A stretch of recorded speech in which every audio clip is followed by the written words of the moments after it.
It's all about having the key insights, following the leaders of the crypto industry and background stories on blockchain technology trends to keep you one step ahead. Monty Metzger, CEO of LCX.com, keeps you up to speed with what's moving global crypto markets and gives you the latest insights about LCX's platform and ecosystem. This is LCX Insights Live.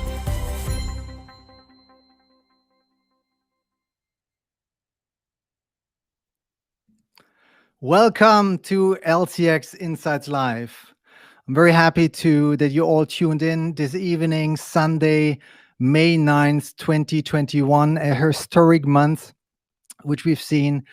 And in this live video shows, I'm engaging with the world's top blockchain projects, entrepreneurs, investors, and pioneers in crypto and blockchain in honest conversations meant to challenge traditional way of thinking. My name is Monty Metzger, and I'm founder and CEO at LCX. LCX is a regulated fintech company that focuses on digital asset trading, compliant token offerings, and tokenization. LCX has received 8 blockchain-related approvals by the Liechtenstein regulator, more than any other company in the country. And Liechtenstein is a country next to Switzerland and Austria in the middle of Europe, and received a AAA rating, a country rating from Standard & Poor's. That's the highest rating a country can get. Liechtenstein has introduced the most forward-thinking legal framework for cryptocurrencies and blockchain companies, providing legal clarity for us as a company, but also security for all LCX users.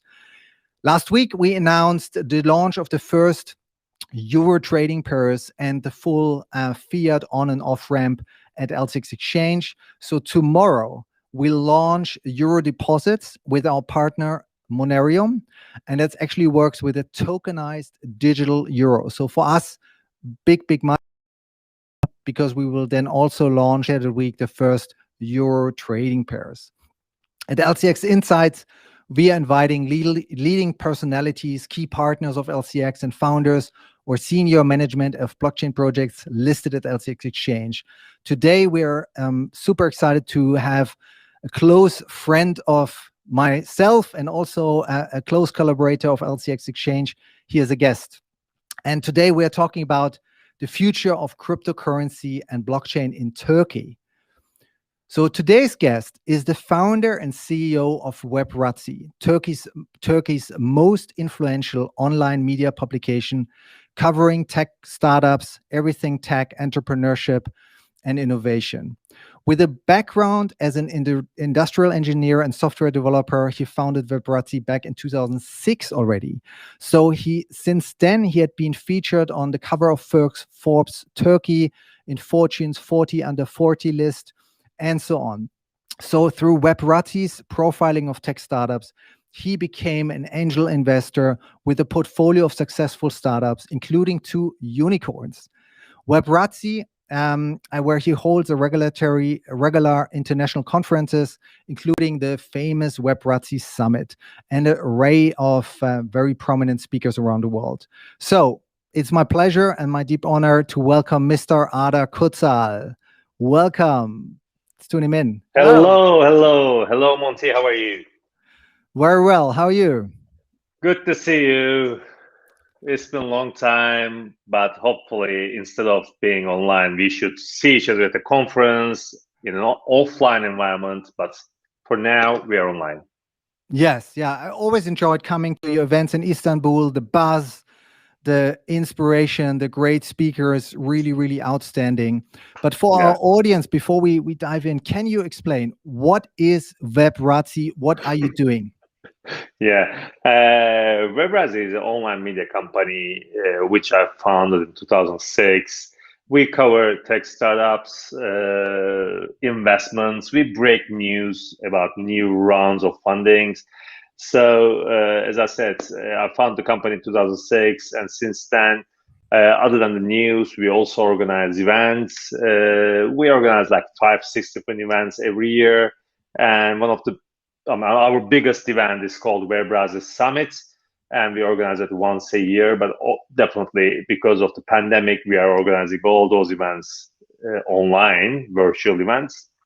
But hopefully, starting from fall, when everyone gets their own vaccines, we'll be able to organize the events offline. So, as I said, Webrazzi is a media company, but focused on tech companies and tech ecosystem, actually tech business. But we are a technology company anyway, because we develop our own technologies, and we still, even if we are 15 years old, we still act like a startup. And me personally, I mean, I'm the founder. I'm still the CEO of the company, but I also do angel investment as a side project, because, like, as you can guess, since 2006, I've met so many entrepreneurs, so many founders, so many investors. So I really love spending time with people. I'm working on new projects, so I really love investing as an angel investor. So I do some angel investments, and they are doing quite good. And regarding to our topic, yeah, I think I'll come to that later. But now let's tell us a little bit more about Webrazzi. So you have it's a Turkish magazine. It's at Webrazzi.com, but there's an English version. How big is it? How big is the team? How many visitors do you have? Can you give us some numbers?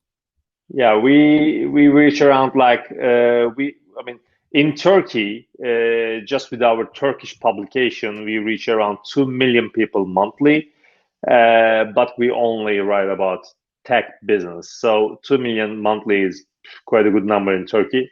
And we have a small team, actually. Our in-house team is just like 20 people. That's all. But we have obviously freelancers and outsourced people, but in-house team is just 20 people, and we are still growing. We cover, different sectors. Obviously, like, other than well-known tech startups, we also cover blockchain startups as well. By the way, I'm an investor.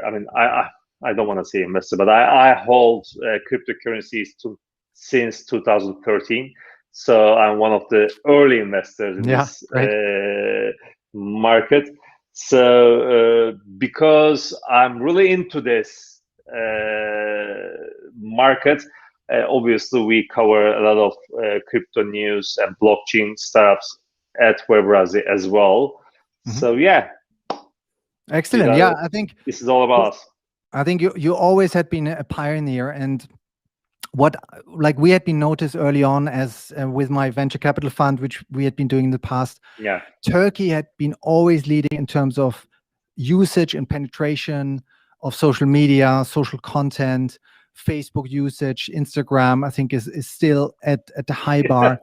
And now what we saw is really a combination of kind of instability in the country, currency, like your fiat currency going like stumbling or having issues, high inflation, and now basically people fleeing or having a lot of interest in blockchain. Can you describe, like, what is happening really, like, in terms of cryptocurrency adoption in Turkey?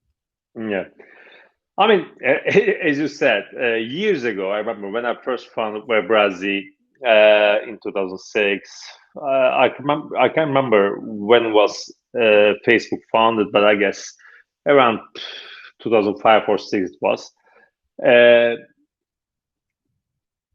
Turkey, Facebook was just like working inside Harvard University, but when it became public, Turkey was, I think, number 2 biggest population, or number 3, I'm not sure, population on Facebook. It has always been like this. If there's a new tech, Turkish people are there. So the reason is, Turkey's tech adoption is really quick and really fast, because people get used to using new tech so easily. Second thing is, if this is something about investments or money, yeah, obviously, it's even it even has a bigger impact. It's like cryptocurrencies and blockchain. So we had a research on Webrazzi a couple of weeks ago, and we asked our audience about their usage of cryptocurrencies and their if they are holding any cryptos or if they are investing in them. So we asked many questions. Let me tell you this: 90% of Webrazzi audience is holding cryptocurrencies. 90% is huge. As long as I remember, there were some research on the web, and Turkey is, I think, number three or number four country on the world holding the biggest cryptos. So the reason is, as I said, first of all, people see this as an investment. That's the first thing. So they believe they're gonna get better returns. They know this is really, the cryptocurrencies are really volatile and it's a dangerous way of investment. They know it, but they don't care because they believe they will get higher returns at the end. These are all in our research, and I can tell you more if you want. Yes, yeah. Let's dive into that a little bit deeper. So you explained to me that you are doing with your team deep research. You did interviews with a lot of crypto companies. So let's first start with some of the numbers, and then we want to get the background story of all these like crazy news which have been out there. So first question is, out of your research, what are the key findings you found out of the Turkish community in terms of crypto adoption and usage? Okay, first of all, we asked them how did they learn? How did they learn the cryptocurrencies and how they know about them? And their main source was internet. They said internet, this definitely, but they didn't say social media. So they are getting they are influenced by the news mostly, not by like people, let's say. So news sites are the main source about the cryptocurrencies. So whenever a news site covers about, let's say, Dogecoin or Bitcoin all-time high, people are influenced with them.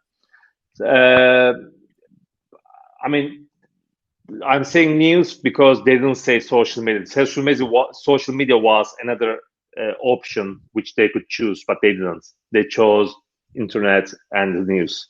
And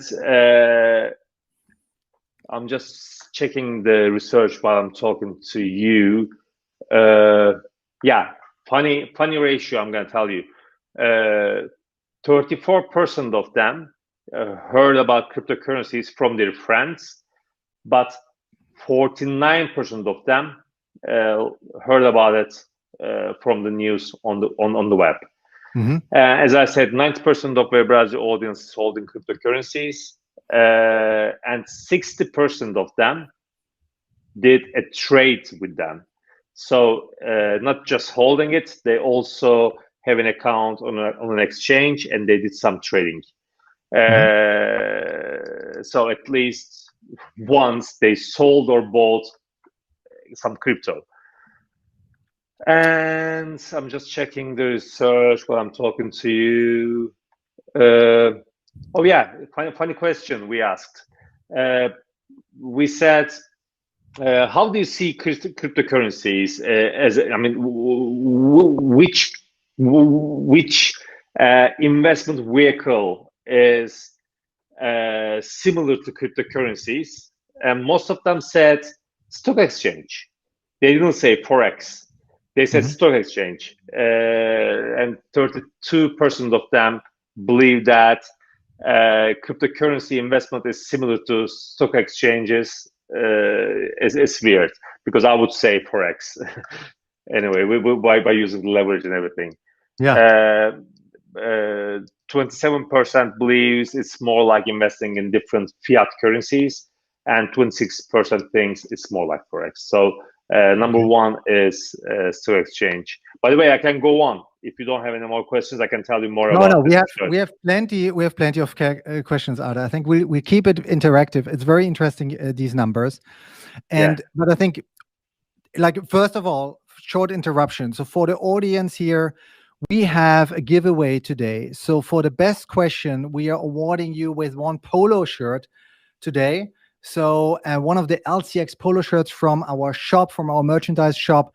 Are you giving that to your guest as well, or just to the question? To the best question. So we always picking to the guest. To the guest. Maybe you think about that. Yeah, I can easily send you some tokens, maybe, but you might have invested already. Yeah, who knows? Yeah. But yeah. So for the best question, the best way to get the questions in, go on YouTube. We have the YouTube live there. We shared the link several times.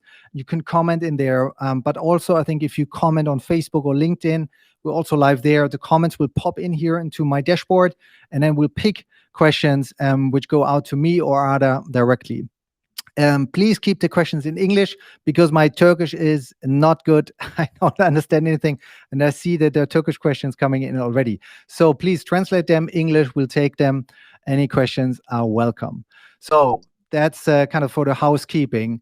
Now let's dive into a question right away from my side. So, you know, we heard this story about this crypto exchange going bust, the founder fleeing over the airport, $2 billion or whatever being lost, exchange closed down. You know, we are a regulated exchange in Liechtenstein. I could not even imagine how this could happen. How could that ever happen in Turkey? What's the story behind? Do you have some more insights?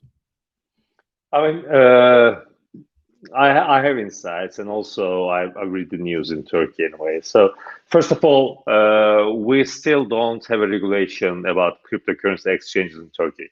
That's the first thing.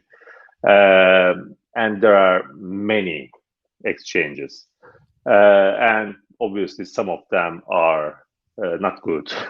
And this exchange which you mentioned, I mean, the founder left the country.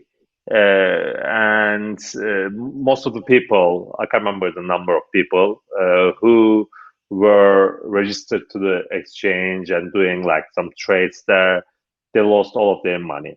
The total amount is not 2 billion; it's less than that. In the beginning, all news were on that. Everyone was saying like 2 billion. It's not. It's around 100 million, $150 million. I'm not really sure about the number, but these are the findings about this. So $150 million, something like that. I mean, is just gone. Yeah, still a lot. Yeah. The problem is, I mean, one of my friends, he tweeted about this, and I really liked the tweet. He said, I mean, it's not about Bitcoin, it's about that person. So if the founder of an exchange just shuts down the exchange and gets all cryptos and goes somewhere else out of Turkey, it's not about Bitcoin. Yeah. I mean, we cannot say Bitcoin is bad. It's not that. That person is bad. That's the thing. So this is all about, again, the regulations. If there were some, if our regulations were working now, then they were like, if we had them, definitely every single person who wants to have an exchange wouldn't be able to have that. So, yes. By the way, government is working on that, and that regulation will be ready soon. By the way, can you give us an update? So there's no regulation at the moment.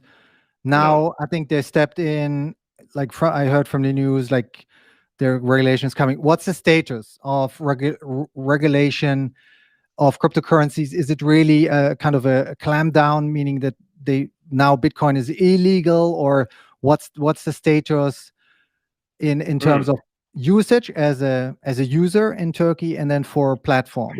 First of all, there was some news a couple of weeks ago, and I mean, I read the news from Turkey, and also, by the way, obviously, I heard the news before they were in the news.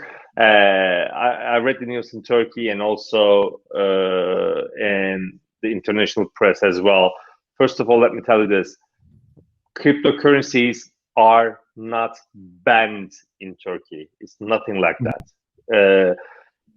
Turkish government only banned sending money by using payment apps, let's say. So it's hard to explain. So you can send money to a crypto exchange from your bank.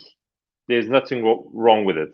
Mm-hmm. But if you are using a third-party application for your payments, you cannot send money to crypto exchanges, which means, for example, if you are using PayPal, you cannot send money to, let's say, a crypto exchange by using PayPal. You cannot do that. But you can send money to an exchange from your own bank. It's okay. Mm-hmm. So the only thing Turkish government banned is using cryptos, first of all, as a payment option. Second thing is sending money to crypto exchanges by using some third-party payment gateways. Yes. So that's the thing. So cryptocurrencies are not banned in Turkey. Mm-hmm. I have crypto investments, so they're not banned yet. Yeah. So what does this mean for platforms? So cryptocurrencies are there. There's a strong interest, but is there like a regulation coming for platforms, some basic rules? Custody, for example. I mean, that it's not possible that like one person has all the assets. What's the status there? First of all, Turkish government and the central bank, they have been working on the regulations and also actually a digital currency for Turkey as well for quite a long time. And actually, they started working on this before the pandemic.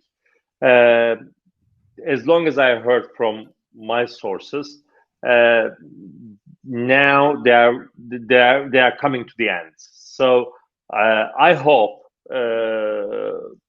especially the regulations will be ready soon. But you know, when I say soon, if it's about governments, it's not like a couple of weeks; it's a couple of months. So I guess they are coming to the end. So it will be ready very soon. One more thing. Turkish government will also be giving digital banking licenses as well. Mm-hmm. So that's another good thing. Other than crypto exchanges, they will also be regulating digital banks as well. So I believe in the near future, things will be much better, especially for the fintech companies and also blockchain companies or crypto companies in Turkey. That's exciting. Yeah, I think, you know, with the high adoption, there's also a high opportunity, I think, because what we all want as a crypto community is mass adoption, usage.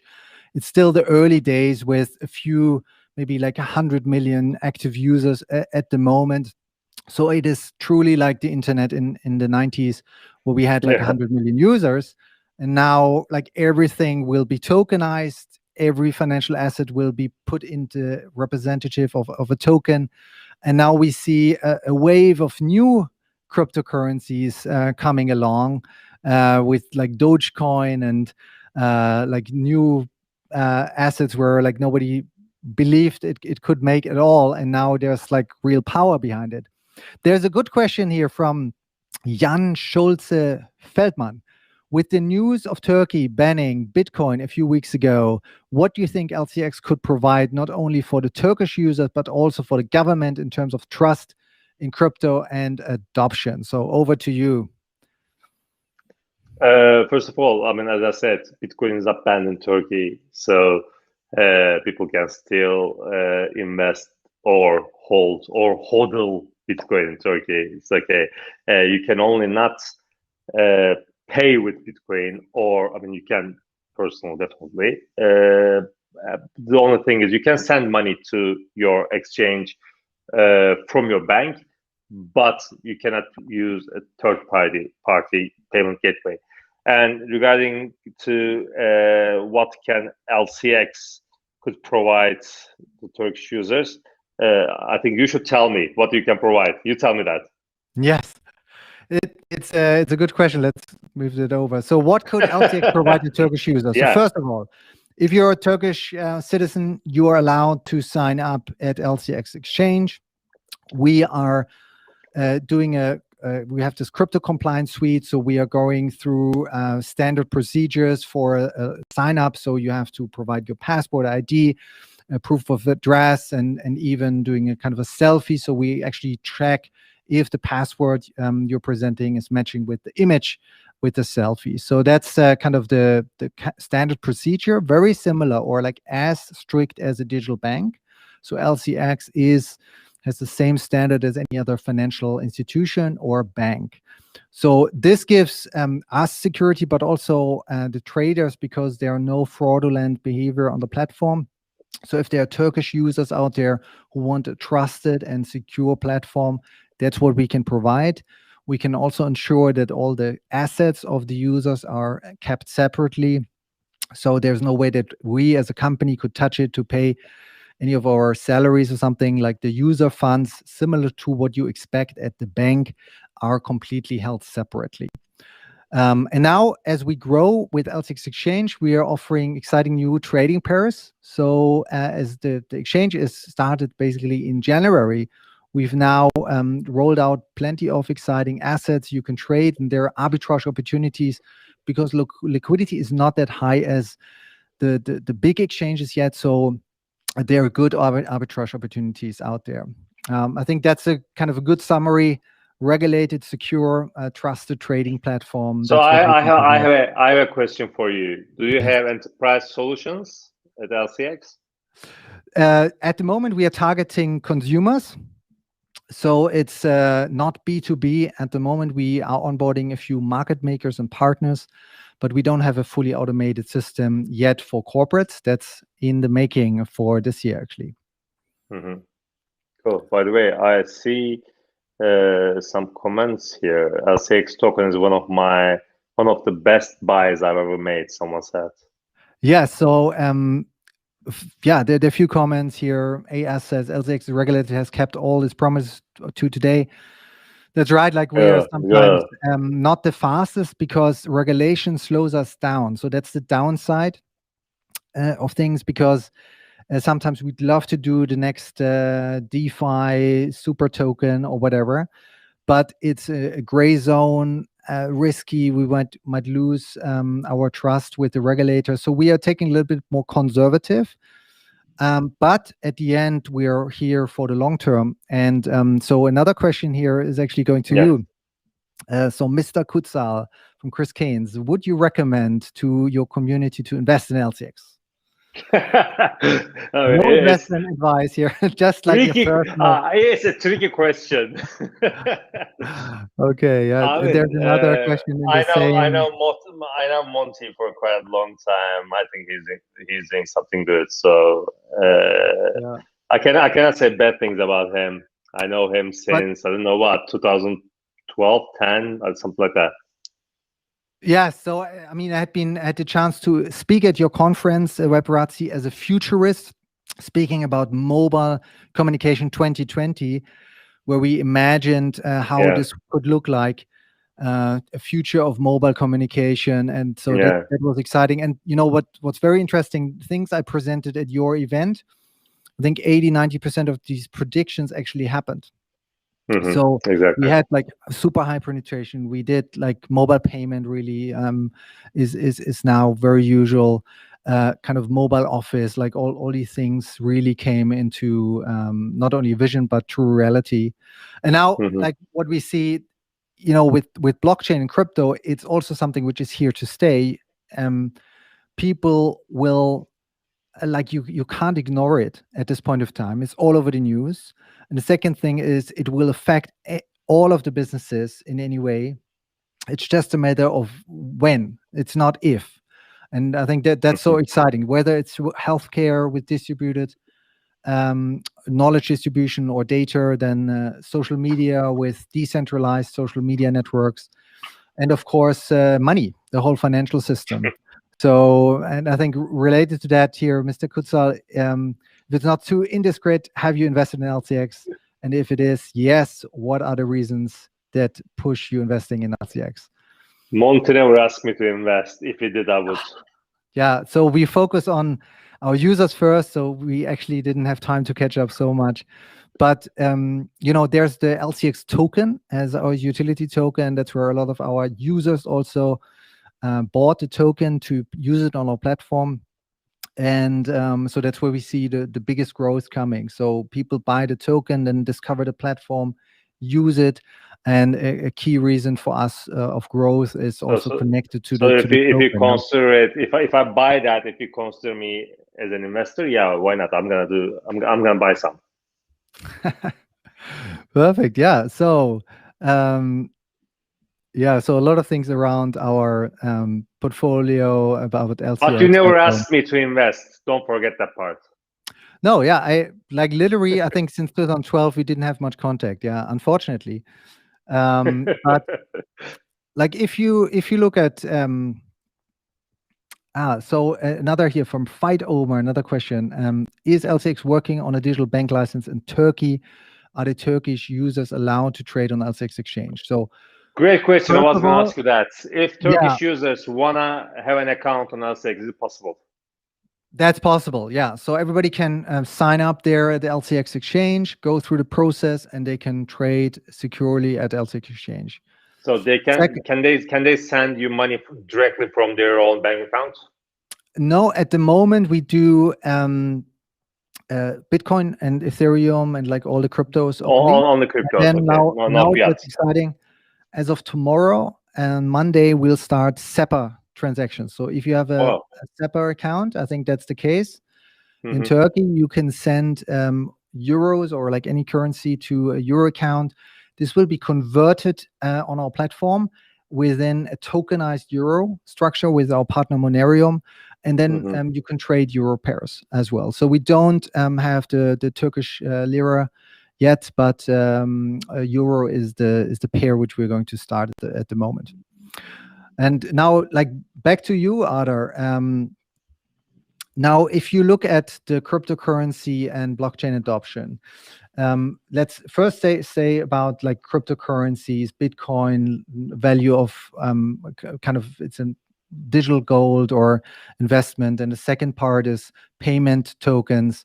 Where do you see the biggest growth in terms of cryptocurrency in Turkey? Is it investing? Is it speculation? Or is it actually usage? I think it's all about investing. So for Turkey, I think DeFi is a big potential growth area. If the market is regulated and if we have more players and actually more startups in Turkey, or startups or companies focused to Turkey, I believe it's mostly about investing, and that's why DeFi is an interesting area for the Turkish people, I believe. By the way, one more thing I have to tell you, NFT is interesting in Turkey as well. Some of the celebrities already sold their first NFT arts, and a couple of days ago, one of my friends, one of those well-known artists in Turkey, he sold one of his arts for like I think 40 or 50 Ethereum as an NFT. So NFT is quite interesting in Turkey as well, and actually this scenario I'm mostly interested in as well. So I don't know if I want to talk more about that, but I'm a big fan of NFT art, and I believe that there's a future. Absolutely, yeah, absolutely. I think NFT art, NFTs in general. I mean, CryptoCurrencies had been around for a while.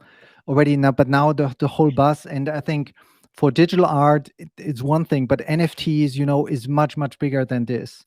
And we now see NFT integration in Uniswap, DeFi exchange, with NFTs to lock in funds within a certain range of trading. That's super interesting. And then also for your business, with events, I noticed this project from Gary Vaynerchuk, our old friend. Have you seen that, the VeeFriends? No. Okay. How I missed that? I usually don't miss things like this, but I missed, I guess. Okay. So let me tell you the story. So first of all, what about like Gary Vaynerchuk? So let me tell you the story here. So first of all, this is a video I recorded here back 2008. I don't know if the sound is here. Let's turn it off. So this is me and Gary Vaynerchuk at Le Web in Paris at a conference back 2008, and we spoke about social adoption and everything. So really like a historic YouTube video. And so since then, I've been in touch and kind of following what Gary had been doing, but obviously he turned his passion of community reach with his YouTube channel for a wine library into this big Vayner Media company with, I think, few hundred people working in New York City presenting these things. And he had been also like discovering Bitcoin blockchain quite early, but did not do anything. And now he launched, he had been going deep in NFTs, and he launched VeeFriends. And with VeeFriends, it's interesting because he's selling NFTs, I think 10,000 NFTs in total, different categories.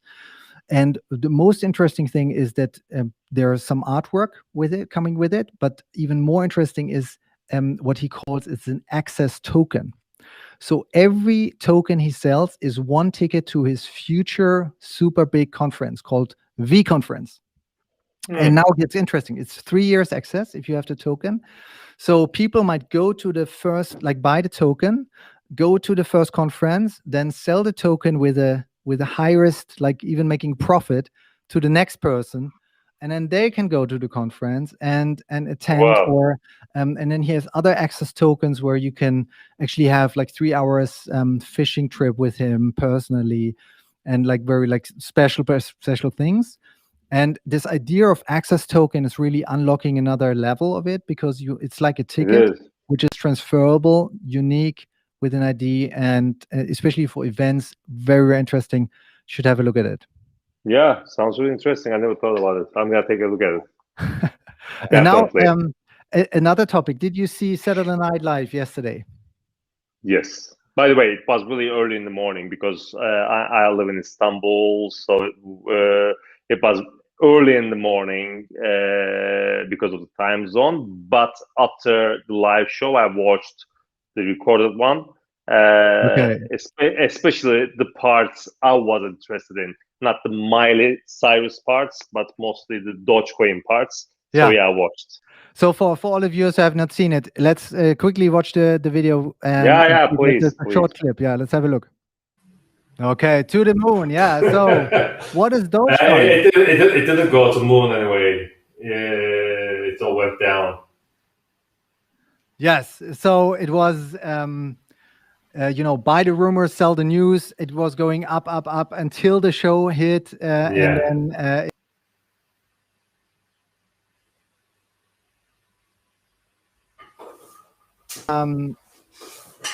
Like, how do you explain cryptocurrencies to you users at Webrazzi? Like, what do you cover? Do you actually go like in an investment side, or do you just do the technology? What do you present to you users at Webrazzi? We don't get into the investment side. We only cover it as a technology. So we write about, Dogecoin. We write about blockchain. Or by the way, Dogecoin is more like it's more like daily news. Anyways, it's quite fun now. That's why if there's something interesting about Dogecoin, we cover it. We don't write news about like investing in a cryptocurrency. We don't do that. For Bitcoin and Ethereum, definitely we write if there's something big. But for the blockchain startups, we definitely write them as a tech startup. So if there's some interesting technology out there, an interesting company doing some good stuff, we definitely cover them on Webrazzi. So our side is not about investments, but mostly about technology of the companies. Okay. And now, so what are in Turkey, what are the kind of burning topics around blockchain at the moment? I mean, Turkey is really good about financial technologies. I'm not sure if you heard about it or the audience heard about it, but Turkish banks have a really good tech infrastructure, and like sending and receiving money or many other banking things, functionalities, features. They are quite good. They are really good in Turkey, and Turkey may be one of the first 2-3 countries in the world which is really good at banking technology. So that's why fintech is an important topic in Turkey. And when we talk about fintech, definitely we start talking about blockchain.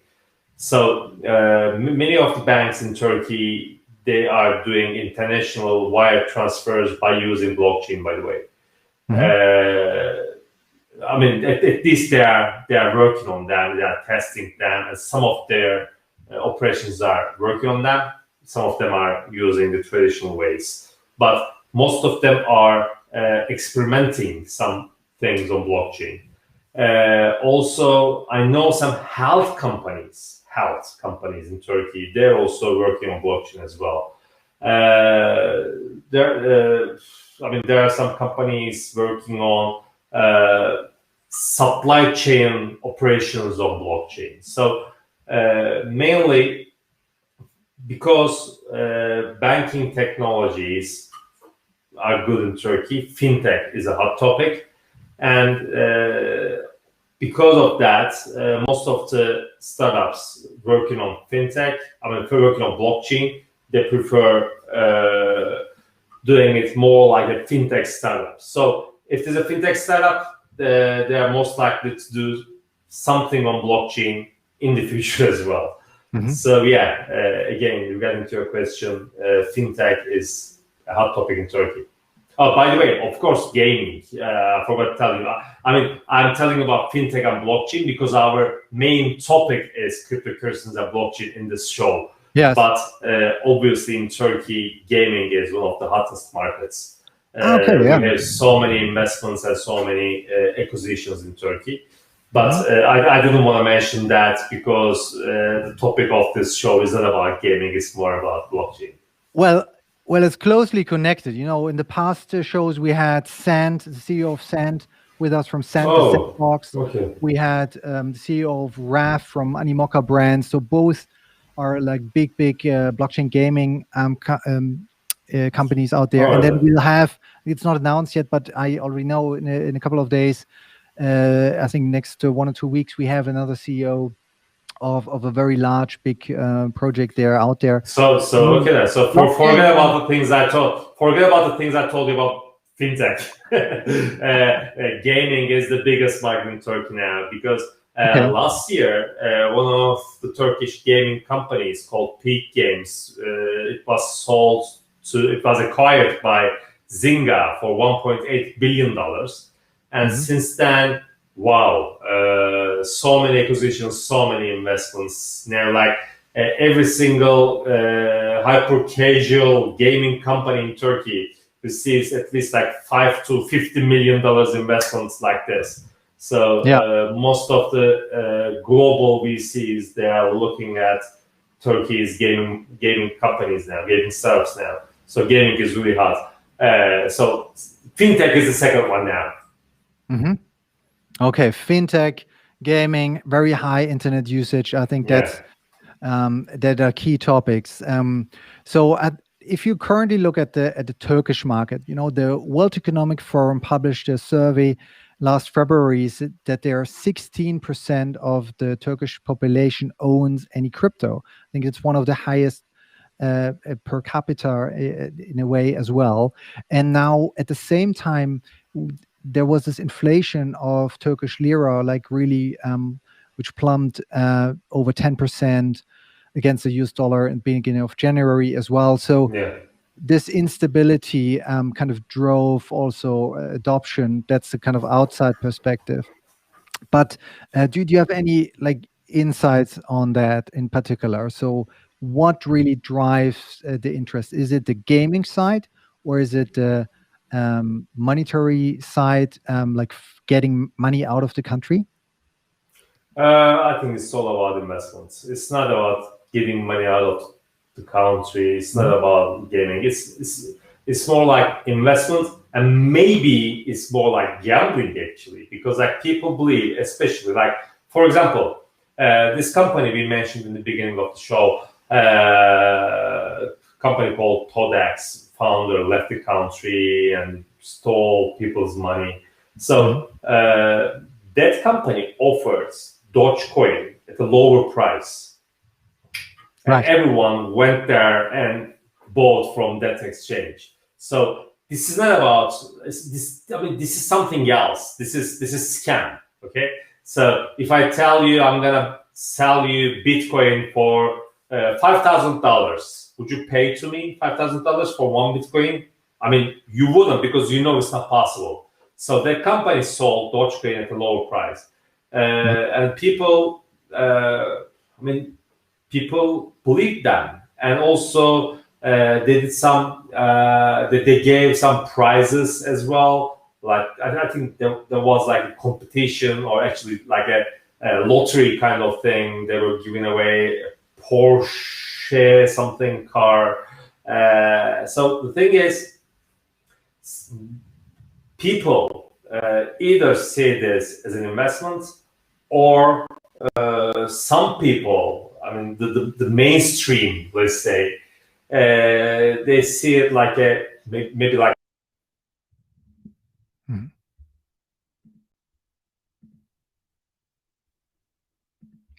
Well, what happened?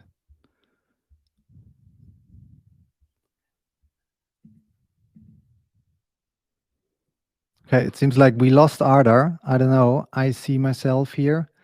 Connection dropped somehow with him. Let's see what's happening here. Okay. My internet connection working. Can you hear me? Yeah, now you're back. Okay, perfect. Okay. Yeah, something happened. I don't know. You were frozen as well, so I thought it was me or you. Now you're back. So, perfect. Yeah, what I'm saying is, I mean, I think the main point of the interest to cryptocurrencies in Turkey is mostly about investments and like making money quickly. I mean, if you want, you can say, I believe people see this maybe like a lottery or something like that, because like if you consider, I'm going to refer back to Dogecoin, but come on, like 0.000 something $1 Dogecoin became more than 70 something cents. So of course, Turkish people saw this opportunity and they all want to invest in this. And one exchange said, I'm going to sell you Dogecoin at a lower price. So they all went there. So that was the case. And regarding to the research World Economic Forum published, I think the number of people holding cryptocurrencies is higher than that. I think the number was 16 or 18% at that stage. I think it's higher than that. As I said, when we did a research just to Webrazzi readers, we received answers which shows that more than 90% of our audience, of course, our audience is most like advanced internet users, so probably most of them are holding some cryptos, but I think it's more than that now. It's not 16 or 18, it's more than that. And as I said, the main motivation is I think it's about investment. It's about making more money. Okay. I think the Turkish economy is also very strong in that regard. So, like when I look at the current numbers, so first of all, for our users to give a context of the country, you have a population of 83 million, roughly, GDP $720 billion. The GDP per capita of 8,600. And very long lifetime expectancy, also 77 years here from the World Bank's recent numbers. So Turkey is a very, very strong economy, but still like. And audience is really young. 70% of the audience is under 30 years old. Okay. So very, very young, dynamic. Everybody, yeah. Basically, it's a crypto generation. That's right. That's why. Okay, and now, Arda, another question here from Chris Keynes. Do you think that most of unregulated exchanges will disappear in the next 5 years, even the most popular, like Binance? I cannot say anything about Binance, but of course, if crypto exchanges are regulated all around the world, at least in the major markets, I think the unregulated exchanges will disappear. I believe that because it's been like this. I mean, it doesn't matter if it's a decentralized ecosystem, blockchain is freedom, whatever. At the end, if it's about money, and if you are doing something about money, and if there are like unregulated exchanges, I don't think they will live on in the next 5 years. This is what I think. I agree. So one of the users is repeating what I'm always saying. So blockchain technology is here to stay, but it needs to be safe, regulated, especially if it's in the financial markets.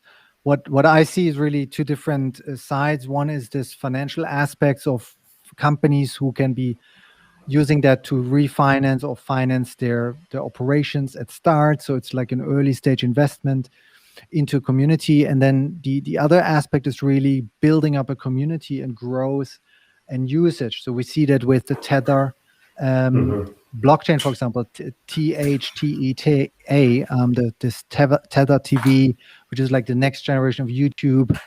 We see that with Holochain, who we also had in the show, where actually like people are building something. So it's about the community.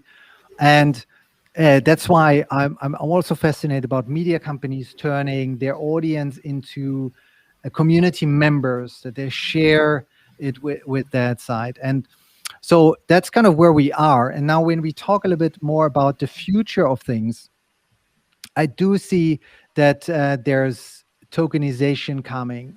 There's the opportunity that people can invest in companies. So this is called it's a financial investment. It's not a utility token, but it's a security token. So these digital securities are opening up a new world of investing, because for me as an investor, how could I invest in a Turkish startup, for example? There's no way. I don't have the network. Most of the like early stage startups are not stock listed yet.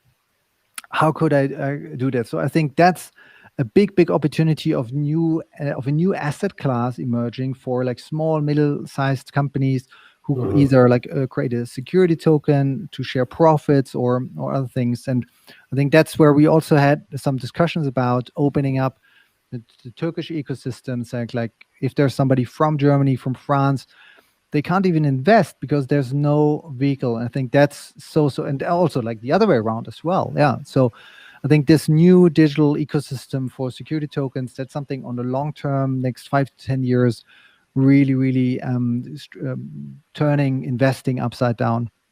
In terms of this digital securities, what are your dynamics you've seen? What is your research you've done in that space? I mean, currently we have. I mean, there's another law will come out in Turkey soon about crowdfunding. That's the first thing. Currently, that area is not regulated as well. There's no laws about that. So there are some websites running crowdfunding I couldn't find the word project, but it's not regulated yet. But the laws and regulations are ready, and they will be going live very soon.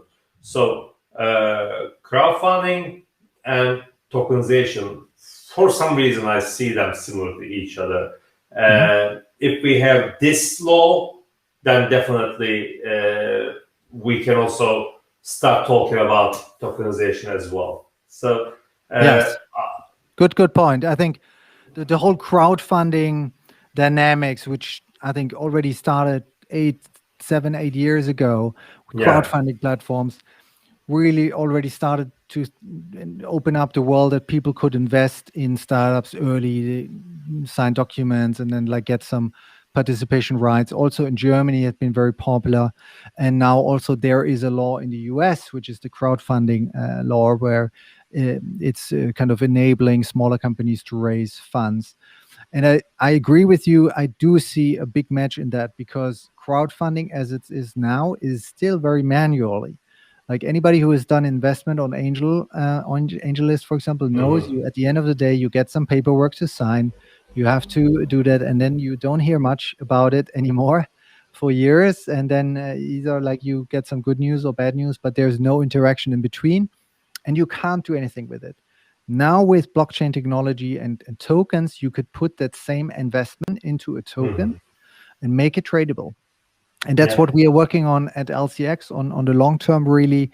And that's what the legal basis also allows us now in Liechtenstein, that that kind of tokenization of assets is possible. You can put any right in a tokenized way into a token, and then the investors can enforce these rights. So if you have invested in a company, if you holding stock in terms like in the form of a token, you have the same right as holding it on paper. And that's super exciting to see. That's important.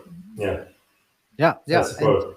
But like, regulation are always silos. So Turkish regulation very different to what's going on now in Germany or in Liechtenstein and all over Europe and US. And so for startups, it's a bigger challenge. But what are the big unicorns in Turkey who went beyond the borders of Turkey? That's number one. Number two question, like what are the two companies you would name in Turkey who are really leading the way, which are not known outside? First company really went over the border is definitely Peak Games. That's that gaming company I mentioned,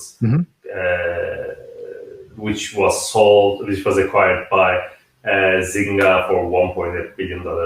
That gaming company is just they are known all around the world, and they have so many players in the US as well. Obviously, there are more gaming companies. And second,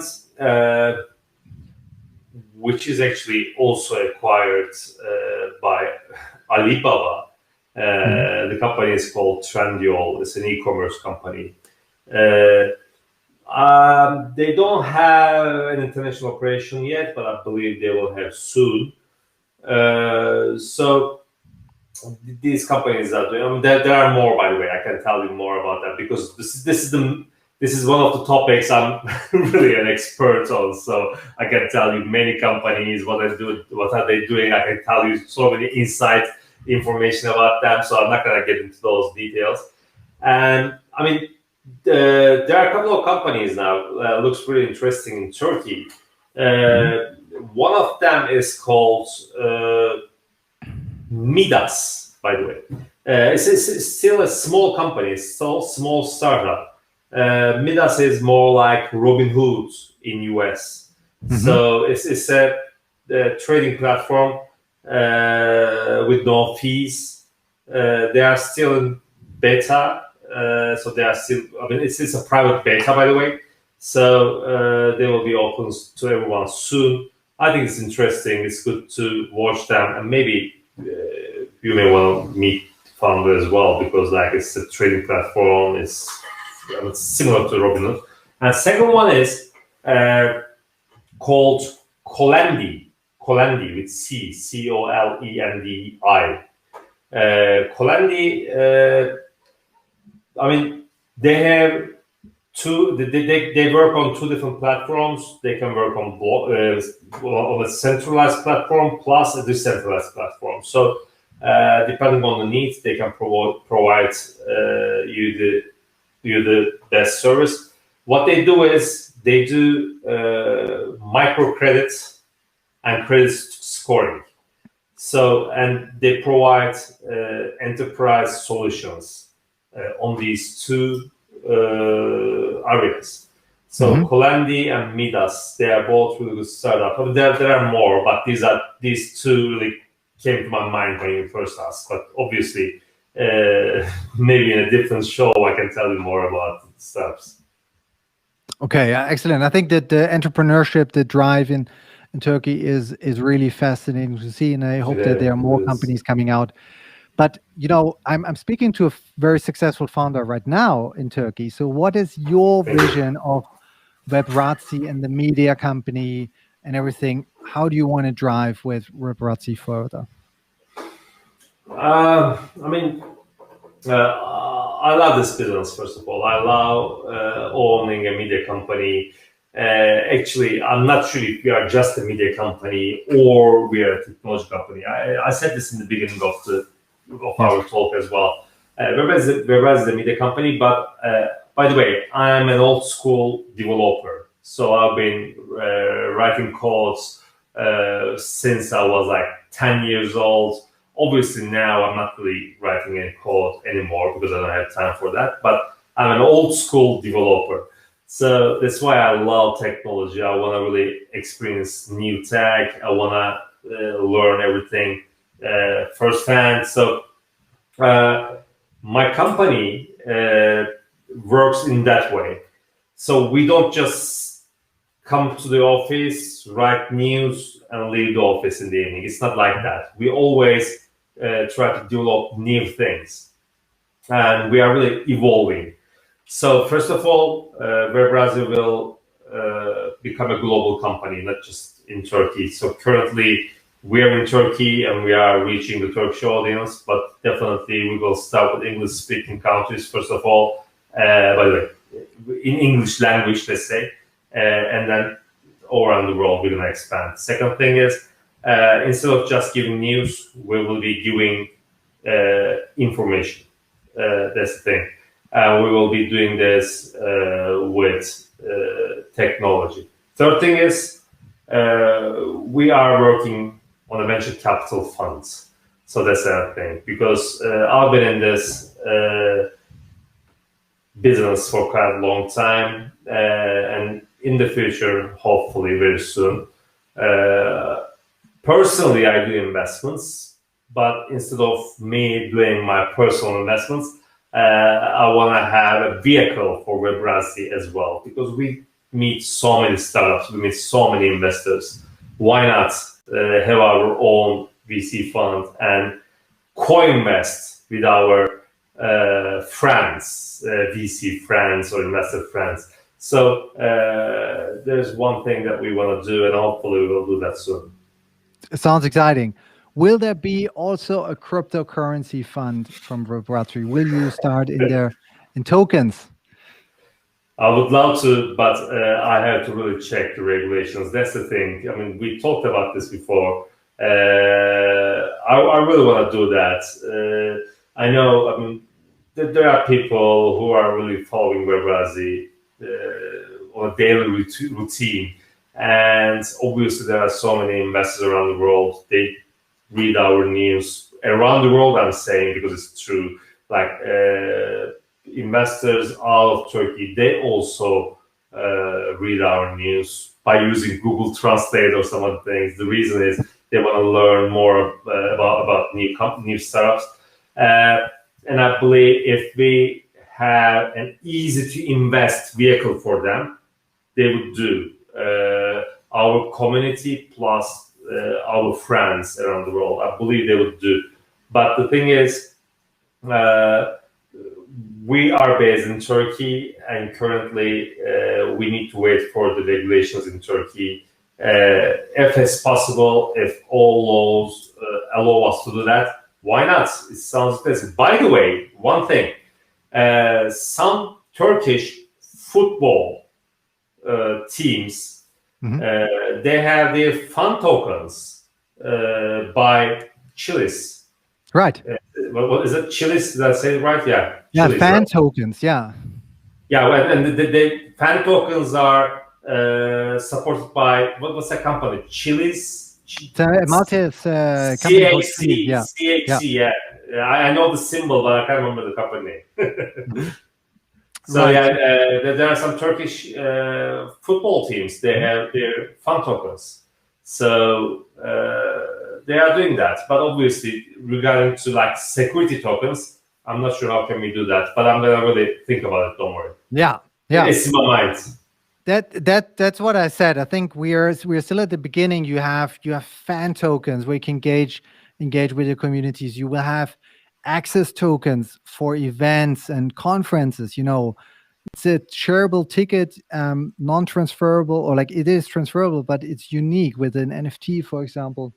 But I could, if I can't come, I could open it up and somebody can sell it. But I can't duplicate it, print it. It's perfect for concerts also. Imagine like the whole business there. And there are great companies working on that. Then decentralized storage, decentralized social networks, content. So now I do see there's the tipping point that it goes beyond this financial markets.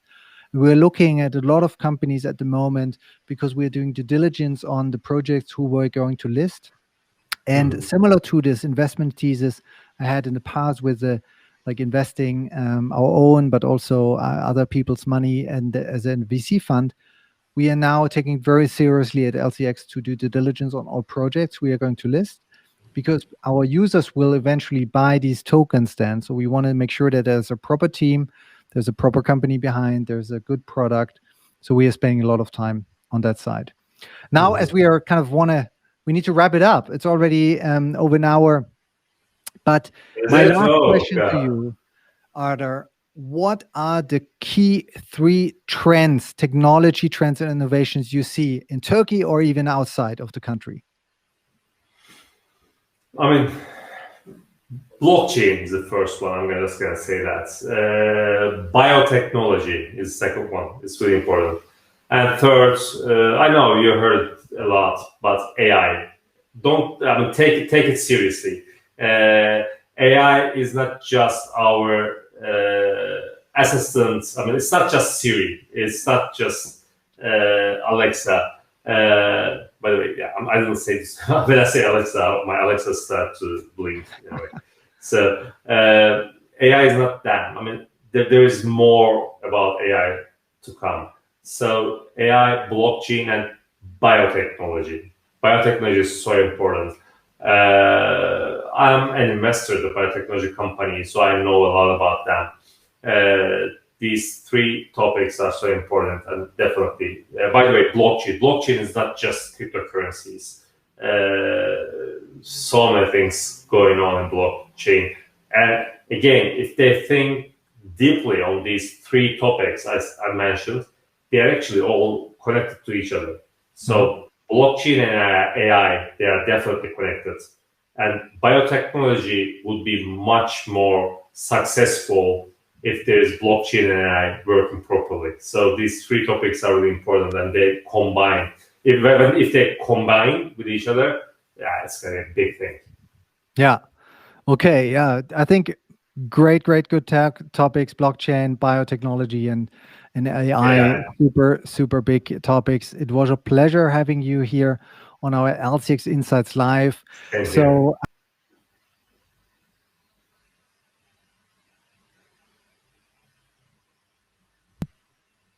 oh no, my connection. Yeah, I'm here. Oh yeah, okay. So who's that? Boss Battle, you managed to catch 2 unicorns. Can you share with me the next so I can make it harder? So I think let's leave that question open. So you can just follow Arda on Twitter, Arda Kutsal, or at Webrazzi to keep updated on these 2 next unicorns.